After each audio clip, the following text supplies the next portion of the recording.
Okay, hello everyone. I'm making this video to discuss my opinion on this balance patch. Obviously, there's been a lot of opinions flying around about this one. Quite a controversial balance patch. Interesting timing to do it right before the end of the season. But yeah, some interesting changes here. So let's go through them. Obviously, the most important and biggest change is the change to the Tech Lab and Temple of Nod. Now, the description here says they're hoping it will diversify gameplay.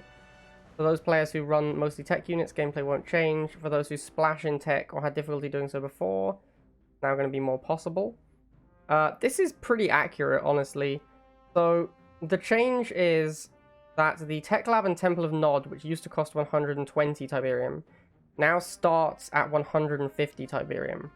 But whenever you build a building that isn't the Tech Lab or Temple of Nod, the Tech Lab / Temple of Nod goes down by 30 cost. So, what does this mean exactly? Basically, what this means is, if you are playing a majority tech deck, so I've got some decks here to go through as an example. So, like this, for example, pretty classic sort of triple tech GDI, goes barracks into Tech Lab, and then just floods the field with expensive tech units. For a deck like this, nothing has changed. Maybe, if anything, the only thing that's changed here is now that this deck is going to be even harder for them to go straight into Tech Lab. I don't know if that's something people actually did, but if anyone ever did go straight into Tech Lab, that's more expensive now. So basically, nothing's changed for this deck. It'll build 2 Harvesters, it'll build its barracks, and then its Tech Lab costs 120, and the tech units are all the same cost. Nothing has changed here. Any deck that looks like this, triple tech, quad tech with 1 building or whatever, like triple war factory, triple tech, that kind of deck, nothing has changed. Exactly the same as before. This kind of a deck, which is the Mammoth Tank deck, and the similarly built Avatar deck, which has the single super unit plus 2 buildings to support it. This deck has received a very small buff, because these decks tended to use their first 2 buildings to fight and stall and protect their double harvester until they can afford their super unit. So these decks have received a very, very small buff. Instead of the Mammoth Tank being 350, it's now going to cost you 320 for your first Mammoth Tank, which is still a staggeringly large amount. So this is not a significant change, I think, but it is, you know, it is a change. It's going to help the Mammoth Tank deck a little bit.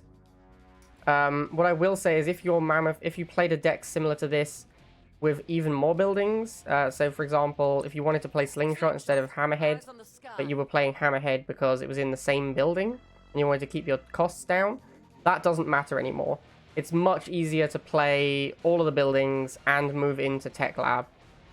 So these decks got a small buff, but I don't think it was a significant change. You still have the double harvester to afford the super unit. You're still probably going to struggle a little bit in the early game, unless you just play a 5-card deck with the intention of getting Mammoth Tank out if you have enough money, which I'm not a fan of. That's basically just a 5-card deck at that point. If you're not going to double harvester and grind out the Mammoth Tank, then what's the point in playing it? Is my opinion. Unless, you know, you're just having fun. But if you're playing a dedicated Mammoth Tank deck, I believe you'll still play double harvester, and not that much has changed for decks like this. So the big change is in decks like this one. So this is an example of a deck I've been playing on ladder this season. It's effectively a 5-card deck. This deck previously would have probably looked something like this, or this. But now, with the changes to how Tech Lab works, you can slot in a single tech unit. So previously this would be nonsense, because it would cost you 240 for this is the first zone trooper, for 120 for the building, 120 for the zone trooper. This was not a thing you could realistically build in a game, like in a tight game. You'd only be able to get that if you were dominating, at which point you didn't need it because you were already dominating. The change to Tech Lab now means that you can play the game with these 5 units as you were doing previously. So say before the deck looked like this, and the unit you made the least was maybe Talon. You're like, oh, I very rarely make my Talon, it's very situational. You can probably cut that for a random tech unit of your choice, Zone Trooper, Sandstorm, Titan, whatever you think complements the 5 units the best. And then you effectively just play a normal game for the first 1 to 1.5 missiles with your 5 units. But then this guy is now only going to cost you 180 for the first one, down from 240. Because you're going to be playing a normal game, you're going to open all your buildings, playing a normal game of Rivals. But now, if you get a little bit of a lead, you only need like a 180 lead to make a Zone Trooper instead of a 240 lead. That's a big change. So this is the deck, this is the kind of deck that has benefited the most from this change. Basically, like, decks that have 5 cards that work well together, and then a 6th slot that is just a utility unit a lot of the time, those decks can now arguably play a tech unit in that slot. Having played around with it a little bit, it does feel more viable. I think it's still too early to say that this is where we're going to be, and like Tech Splash will be good. Because if you're behind, you're probably not going to have much spare money, and this tech unit is just going to be a cost, because you're not going to have access to another cheap option. Say you're being overwhelmed by Mohawks, and, you know, with sniper support, so you can't get your missiles up against their Mohawks because it's got sniper support, and your Pitbulls can't kill their Mohawks because the Mohawks are in a stationary position and you can't make enough Pitbulls to grind them out. You know, you would be really psyched to have that Talon in there as an out to both of those units, but instead you're now playing this Zone Trooper. And because you're losing to the combo of the Sniper plus Mohawk, or, you know, whatever the combo is that your 5 cards are struggling with, you're unlikely to also have a massive float to get out your tech unit. So, I'm still not convinced this is actually going to make Tech Splash better or more viable, or like a thing you want to do. It is obviously going to be more viable, but I'm not ready to say that it's going to be something you actually actively want to try and do. I do believe that the main change this makes is that when a player is ahead, it's much easier for them to turn that economy lead into a huge battlefield lead by having a Tech Splash unit, which is something that I believe a Tech Splash should be for. That's the whole point of a Tech Splash. When you grind out your opponent and you're getting a good economy lead, which is something that, say, snipers help you do, there's often not a lot you can do with that extra money if your whole deck is very cheap. But if you have a single tech unit, you have something to spend that extra money on, and it'll give you a big battlefield presence that'll let you close out the game. So, overall, I think this is a pretty damn good change, actually. Because this kind of a deck just wasn't realistically viable before. Because this was just too expensive to get out. Like, you'd have to be winning by so much to get it out that there was no point having it. You would just win easily without it. Now I think it is way more realistic to actually make this unit when it's down to like 180 for the first one. For a Wolverine, it might only be like 140 for the first one. That's pretty cheap. Like 180 for your first Zone Trooper, that's only a little bit more than 160 for your first Borker, if you don't have the air tower open yet. So yeah, I like this change a lot. I think that Tech Splash decks are going to be a thing that we could potentially actually see exist now. Like, maybe the Tech Lab isn't going to be a joke anymore at the upper leagues. I mean, obviously, I know 90% of the player base plays Tech. I know Tech is very popular, but when it comes to the top players, you very rarely see them playing Tech unless they have a level advantage. Generally speaking, people only play Tech when they have a massive level advantage, which is what allows you to generate that Tiberium advantage to build tech units. Now I think we could actually see tech units as a playable unit for players who don't have level 15s, basically. So I like this change. I think it's a good change. I think it's actually one of the changes that I proposed as a Tech Lab change back in beta. There were a number of Tech Lab changes I proposed, and this was one of them. I didn't come up with it. I can't remember who came up with it, but someone else came up with it, and I proposed it in part of my list of proposed changes. So I'm not taking credit for it at all. Like I say, someone else came up with the idea. I just liked it, and it was one of the things that I liked as a change, and they've done it, so I'm glad about that. So, this is one of the decks that I think is actually going to be pretty scary now. This deck was already pretty good, but it used to be a War Factory only deck. Now you can play the 4 buildings without it being a huge cost. Previously you wanted to keep your tech cost down. That's no longer an issue because of the reduction to Tech Lab every time. Like when you want to get your artillery out, you don't need to save as much because you get this money back effectively. You get a lot of the money back spent on your tech buildings when you open your Tech Lab. So this kind of a deck is now potentially quite scary. You get to play these, which are better than the wheels and the stealth tank were, but you don't lose the utility of the attack bikes. Artillery is very powerful. Scavengers help power it out because they give you money as the game goes on. Something like this, I think, is a lot more viable now. Like, these 4 building decks that have a single tech unit. This could be a real deck now. Obviously, my personal opinion on artillery is that it's overpowered, so I'm not super hyped about it. But, you know, this could be a deck, for example. I might have a Centurion deck listed here somewhere. Here we go. This is one I was playing earlier today. This kind of a deck is way more viable now. Because this Centurion, instead of costing me 220 for my first Centurion, is going to cost me 190, which is a way more reasonable amount to spend on my first tech unit. And a lot of these tech units are actually quite good once you start making them in terms of their cost to power level. Some of them are obviously too good. Hopefully that will get tuned down in the future, now that the tech lab is looking like it's going to be cheaper overall in a lot of scenarios. But a lot of these units are pretty good and pretty powerful and pretty fun.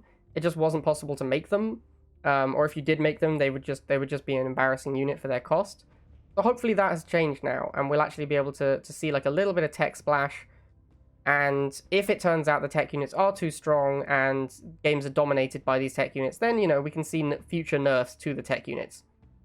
So I will say that it's a little bit of a scary proposition at the moment, but it is better than, in my opinion, than the Tech Lab and Temple of Nod just being completely worthless in the higher tiers. The fact that we had, what is this? This is 9 units and GDI has 8 that just were completely unplayable simply because they were locked behind this 120 building. It was very silly. So I do like this change a lot. And mostly it affects... The main takeaway from it is, if you are a traditional tech player with sort of free tech lab units and free barracks units, no change has happened.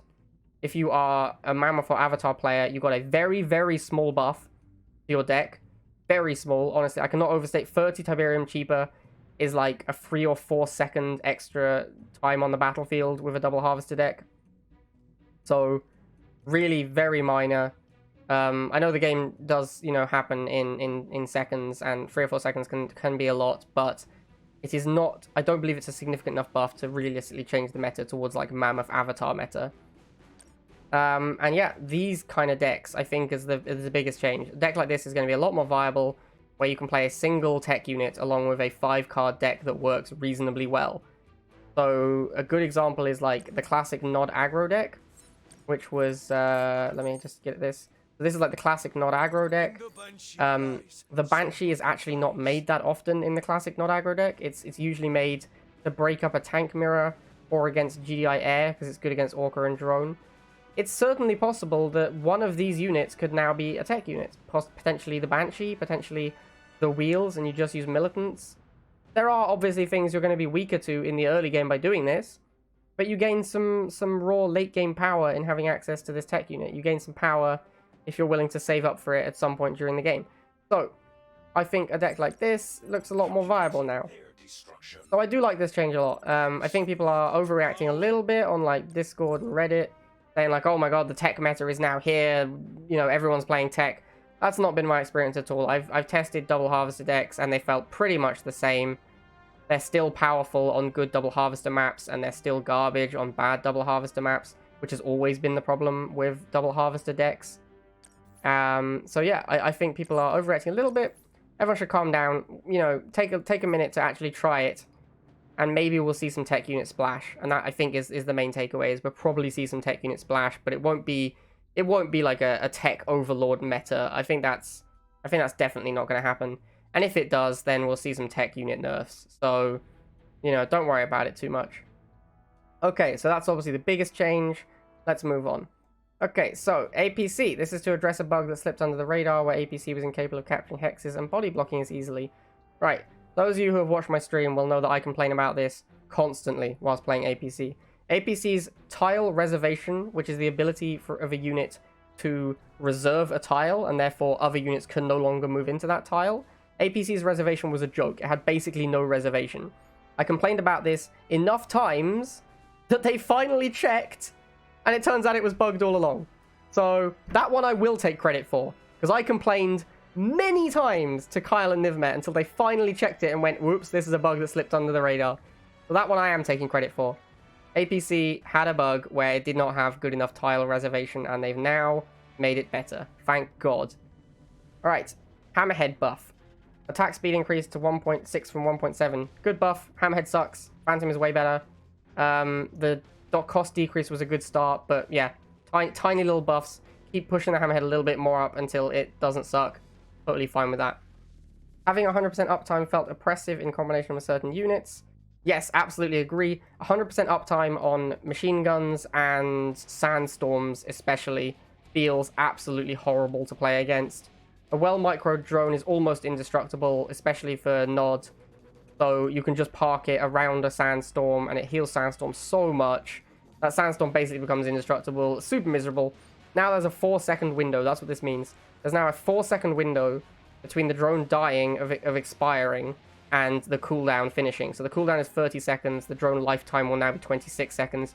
Great change. 100% uptime is super miserable. Healing to infantry reduced to 3% from 3.33%. This is a tiny change, obviously. The only infantry it has noticeable healing on anyway is the MG squad. I don't know if this will actually make much difference. Currently it's bugged, so it's actually damaging MGs, so I haven't been able to test what it feels like, because like I say, it's broken, so I don't know. But MG with Liang was dumb. It was miserable to play against. It was basically, you got 2 MGs and a Liang drone, basically all ground units, it was indestructible from them. Even like chem buggies did nothing. You could just survive the chem buggy and then heal through the cloud. It was miserable, man. So big fan of this change. Hopefully it's enough. They might need to take it even further. Drone health increase from 650 from 500. Who cares? The drone is so fragile. If it takes a hit, it basically loses almost all of its uptime anyway. Probably an okay change. I don't know, like, drone on pad, drone holding pad is pretty frustrating, and this is going to make it slightly better at doing that, so not a huge fan of giving extra health. Might be something to do with the uptime reduction, but sure, whatever. It's a pretty minor change, because 650 is still a tiny amount of hit points. Okay, Pitbull was performing too well at all tiers, and especially so at high tiers. This change should affect most of the high tier players. Attack lock-on is how long the unit needs to stay locked onto the target, indicated by the red beam in order to fire its shot off. Right, so this is slightly complicated, so I will explain what this means. So, attack lock-on timer is the amount of time the red beam must exist for before the shot is guaranteed to fire. Tanks have a similar mechanic to this. It used to be that tanks didn't have much lock-on timer, and you could kite away from them. And then they changed it to the thing where we had sniper tanks that were shooting at 2 range. That's because they had like a 0-second attack lock-on time. So as soon as they touched the pad next to the opponent, they would guaranteed fire. Now the tank lock-on time is, I'm not 100% sure what it is, but it's somewhere in the middle, where sometimes tanks don't fire, but they do sometimes fire at what appears to be 2 range. I think how tanks are now is okay. It's not too bad.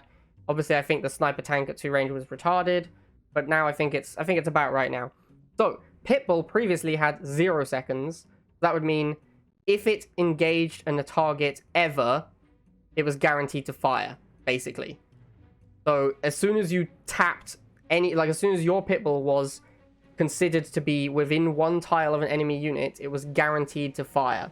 They've now changed that, so it has to be within range of an enemy unit for 0.75 seconds to fire.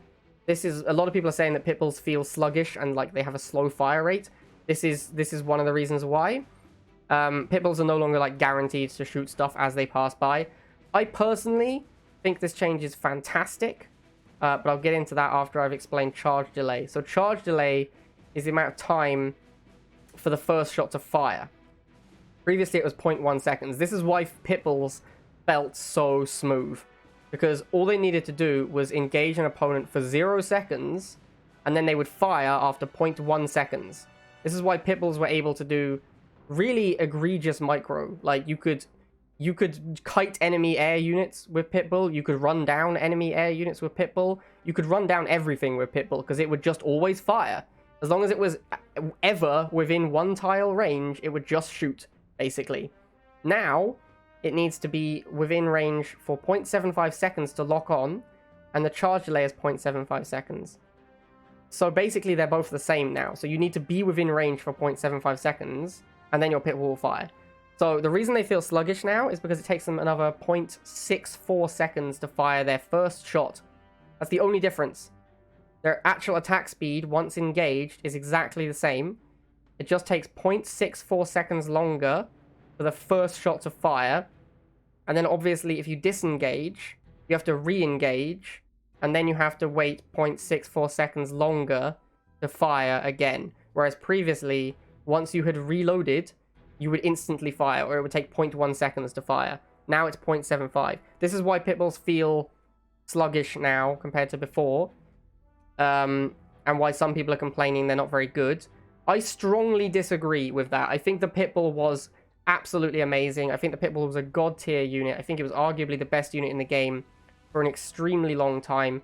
The reason the Slingshot hadn't seen much play is because the Pitbull was just better. Pitbull destroyed all air units because it was so egregious. You could micro it so easily. You could stack them. The 2v1 air units that didn't have Raider, like the Banshee and the Mohawk. I know Mohawk has Raider, but let's be real. Actually getting a Mohawk to fire while moving is basically impossible. So you could stack up Pitbulls and just, like, annihilate all air units. Even Borker and Inferno, you could run them down. You could kite away from them. You could split your Pitbulls and destroy them. Basically, all air units were killed by Pitbull. Laser Drone was a joke against Pitbull, because Pitbull only needed to be engaged with the Laser Drone for 0.1 seconds to kill one of them. So you just engage the Laser Drone, kill one, and back up, and the Laser Drones would get off maybe like 1 or 2 shots. This is why Laser Drone felt so bad versus GDI, but so good versus Nod, because attack bikes have to stop and fight, and Pitbull just didn't. Pitbull just ignored you. It would just drive in, drive out, drive in, drive out, picking off your Laser Drones.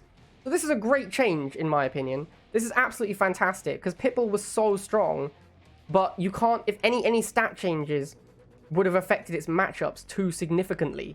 So this is by far and away the best way to nerf it, in my opinion, because I think it desperately needed the nerf. It was so strong. And this is a great way to do it, because if you keep your Pitbull engaged, it's barely a nerf. This just stops people from kiting in and out and getting free shots constantly. So this is not going to affect people who weren't amazing Pitbull micros anyway. Like, only the top 1% of Pitbull players is significantly affected by this, because you have to be like ducking back in and out for it to feel much worse. It just means you have to engage a target and actually fight it with a Pitbull instead of just kiting in and out, which is great, because Pitbull was broken because its stats didn't matter, because it never actually engaged properly, or like 95% of the time it never engaged. It just took pot shots and then ran away. So I think this change is great. A lot of people have been complaining about this because they're like, oh, Pitbulls feel so much worse to use. And I can understand their frustration. Pitbull does not feel as smooth as it used to. But for me, at least, it no longer feels egregiously overpowered. So I love this change. Absolutely huge fan of this change. I know a lot of you are going to disagree with me and say Pitbulls suck now, but you're wrong. I'm sorry, but you're wrong. The stats on Pitbull are almost exactly the same. Every single matchup that they fought before, they will fight almost exactly the same way. They just actually have to fight that matchup now. You can't just micro them to make them god units, which was so frustrating as a player who every game against GDI, my opponent just makes like 1,000,000 Pitbulls because they're just the best unit in the game, and it's just boring. And I make 1,000,000 Pitbulls as GDI because they're the best unit in the game. Why wouldn't I? But it's boring. It's so boring having millions of Pitbulls every game. So thank God for this change. And I know I'm probably going to get some flack for that, but whatever. That's my opinion. I think this is a great change. Alright, Wolverine. Losing two-handedly to its hard counters compared to other tech units. Yeah, Wolverine sucks, man. Wolverine's garbage. So they've increased its damage to vehicles by about 30%. Increased its damage to aircraft. The damage to aircraft is like a 10% increase. Cool, sure. Wolverine is terrible. Wolverine kind of just gets pooped on by like bikes and Pitbulls and tanks, and like it's a tech unit. It needs to actually have an impact on the matchups. Like it needs to do something when it comes out. So I like this change. I tried it a little bit. It still doesn't crush Pitbulls and bikes now. It just, doesn't completely suck versus them. So good change in my opinion. Zone Trooper. This will help Zone Troopers deal with smaller squads like Drone, Swarm, Cyber Wheels, and War Dogs. Yeah, amazing. Attack speed doubles, damage to vehicles, not quite halved, but close, and damage to infantry, not quite halved, but close. I actually think the damage to infantry is maybe a little too high, actually, having played with them. But this is great. Tech units, the reason tech units are so horrible a lot of the time is they're slow and they feel clunky. And that's because their attack speed normally sucks, and their movement speed normally sucks. Attacking once every 3 seconds for a Zone Trooper was so horrible.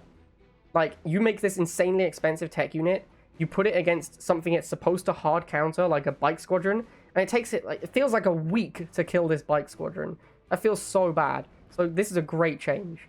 I assume the damage changes are to keep breakpoints the same. That would be my guess. But having tested these guys a little bit, they feel a little bit too strong against infantry now. Like, they can almost 1v1 a flamer on defense, and they cost 120 and Flamer costs 40, and they're tier 3 and Flamer's tier 2.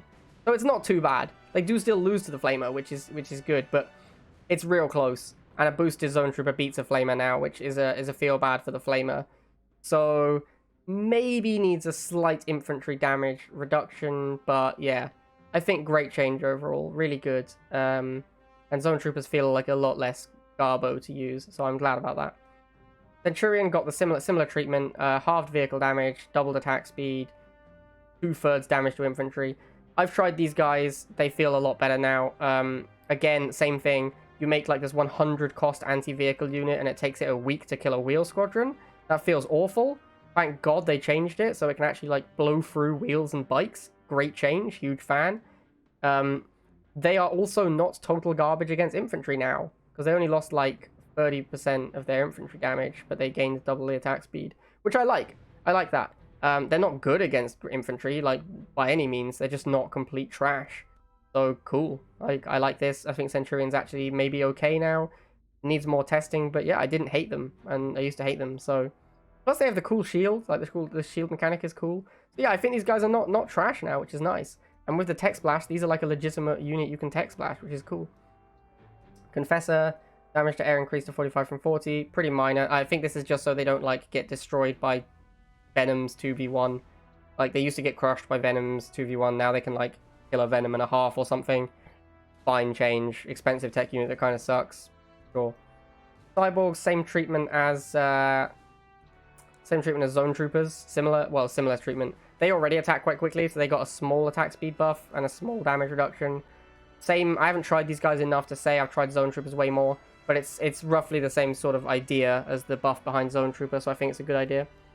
Laser Drone improves combat capabilities without it feeling oppressive as a Harvester Hunter. So they've buffed its attack speed, buffed its damage, reduced its Harvester damage. So the Harvester damage decrease is obviously minuscule. This is like a 5% decrease with a pretty significant attack speed buff.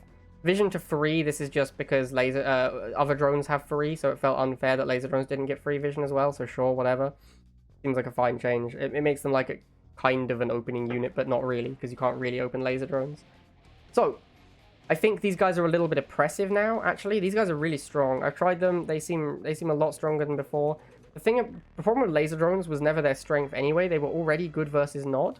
It was the fact that they were so embarrassing versus Pitbulls, as I covered earlier about when I was talking about Pitbulls.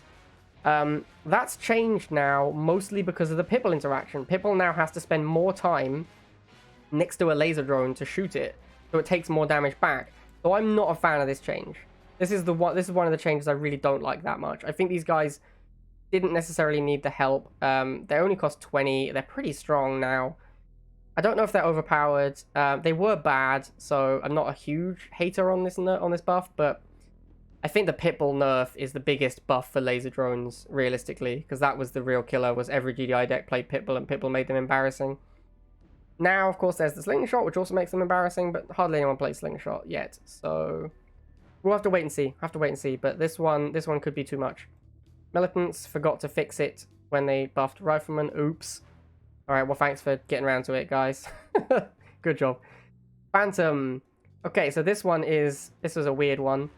So Phantoms now have like half damage, half structure damage, and double missile count.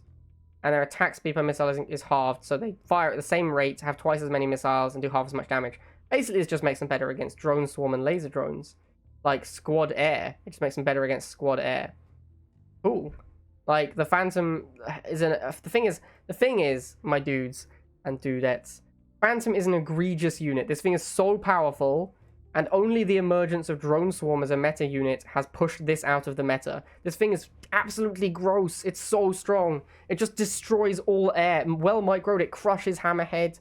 It crushes everything in the air so badly that now that Drone Swarm has been nerfed and this has been buffed, dude, Phantom is so savage. It's so gross how good this thing is against air. It is a specialty unit, an expensive one, so that's not totally insane, but yeah, when you combine this thing with like the Inferno, which is a bomber, so obviously its main weakness is anti-air, and then you put this thing in which just destroys all air savagely, it can be a really oppressive deck to play against. So I don't know, man. It's a good quality of life change, because if you do put Phantom in your deck and you run into Drone Swarm and it's embarrassing, that really sucks. So it's probably a good change overall. But yeah, I think the Phantom is busted. So I don't know if it, like, it's a good quality of life change, but now it probably needs nerfs because the unit is great. Like, way too good. Scavenger, thank the gods they've nerfed Scavenger. Oh my god, this thing was so dumb. I don't know if you guys have seen my Scavenger release video, but these things were so dumb. They were so unbelievably broken. Like, these were the first unit that I've played and immediately gone, this is insane. Like, I didn't need to work at all to make them insane. I just played them and they were insane, and I was like, this is super dumb. Like, Borka takes some getting used to. You need to learn how to play Borka. The same is true for Fnatic. I think both of those units were too strong. Arguably are still too strong. But you need to at least learn to play them first. This thing, you just replace laser squads and it's nuts. So yeah, I didn't like them. I really didn't like the way they were released. So great change to, please, thank God they've nerfed these things. Small hit point reduction. Well, you know, reasonable hit point reduction, sort of around, what, 13%, something like that. Good change. Attack delay increased. Attack speed reduced. I've tried these guys now. They feel a lot more reasonable now. They still make you money. I think they're still better than laser squads overall, but it's not clear cut anymore. It's not just straight up, hey, were you playing laser squads? You should be playing scavengers instead. Now it's like, oh, do you want the scavenger ability? Does your deck take advantage of the scavenger ability? Then you play scavengers. If not, you play lasers. Because they're not just better than lasers anymore. Like, lasers, I think, are more cost efficient. You only play the scavenger if your deck takes advantage of it by, like, playing 10 cost units that you can refund yourself on. Or if your deck is like a tech splash deck where it wants to generate extra money. But yeah, huge fan of this change. Great change. I've tried playing with them now. They're still good. They're just not insane. So yeah, let me know what you guys think about these changes. And yeah, I expect there to be a lot of Temple and Nod and Tech Lab disagreements, and a lot of people are going to complain about Pitbull. But I really do think both of these changes are good for the game. And we just need to settle down and relax and let the metagame shape out. And maybe, just maybe, we'll live in a world where GDI has to play an anti-air unit that isn't just Pitbull. Because for like 9 months now, Pitbull's the only thing you've ever needed. Maybe we're going to see people have to play actual anti-air units instead of just god tier Pitbull counters everything. And yeah, I think people are... I think what's happening with Tech Lab Temple of Nod, I've seen a lot of people saying like, oh, tech is everywhere, I'm getting dominated by tech that I used to beat easily. I think this is just that people are trying tech out. People who have always said tech is terrible and they don't try it, they're just testing it out now.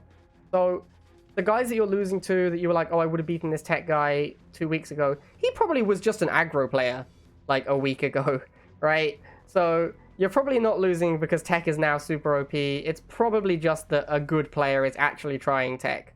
And, you know, they're probably playing a good 5-card deck that they could have beaten you with anyway. And then they just randomly have this tech splash. That's my opinion. I don't know if that's what's actually happening, but for normal tech decks, basically nothing has changed. So I don't see how this could be making a huge difference to the regular tech decks, because they're basically exactly the same. All right, so yeah, let me know what you guys think, and yeah, I'll see you next time.